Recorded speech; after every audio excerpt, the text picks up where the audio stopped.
બ્રેડમાંથી તો આપણે પીઝા બોલ બનાવતા જોઈએ છે. તો આજે અહીંયા મેં ડ્રાય બ્રેડ ક્રમ્સમાંથી પીઝા બોલ બનાવેલા છે. તેના માટે સૌપ્રથમ એક કડાઈમાં થોડું તેલ ગરમ કરવા મૂકી તેમાં ડુંગળી ઉમેરી થોડી સાતરી લઈશું. સ્વાદ અનુસાર મીઠું મિલાવી લઈશું. હવે તેમાં ઝીણા સમારેલા કેપ્સિકમ પણ મિલાવી સાતરી લઈશું. તેમાં બાફેલી મકાઈ ઉમેરી લઈશું અને પનીરના થોડા પીસ ઉમેરી બધું બરોબર સાતરી લઈશું. હવે તેમાં ઓરેગાનો, ચીલી ફ્લેક્સ મિલાવી લઈશું અને પીઝા સિઝનિંગ થોડા મિલાવી લઈશું.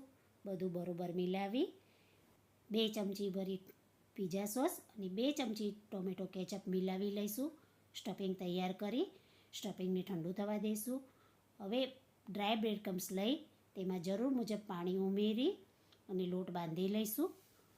તૈયાર સ્ટફિંગને એક પ્લેટમાં કાઢી ઉપરથી પ્રોસેસ ચીઝ અને મોઝરેલા ચીઝ મિલાવી તૈયાર કરી લઈશું.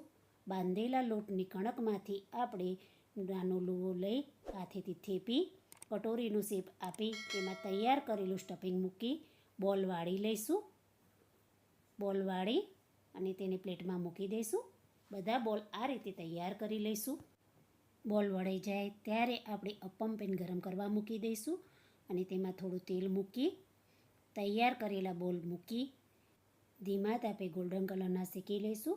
બોલને ફેરવી બધી સાઈડથી શેકી તૈયાર કરી લઈશું. બોલ તૈયાર થઈ જાય ત્યારે તેને પ્લેટમાં કાઢી લઈશું. તૈયાર છે ડ્રાય બ્રેડ ક્રમ્સના પીઝા બોલ, જેને આપણે ટોમેટો કેચઅપ સાથે સર્વ તો કરી શકીએ છીએ અને એકલા પણ એટલા સ્વાદિષ્ટ લાગે છે.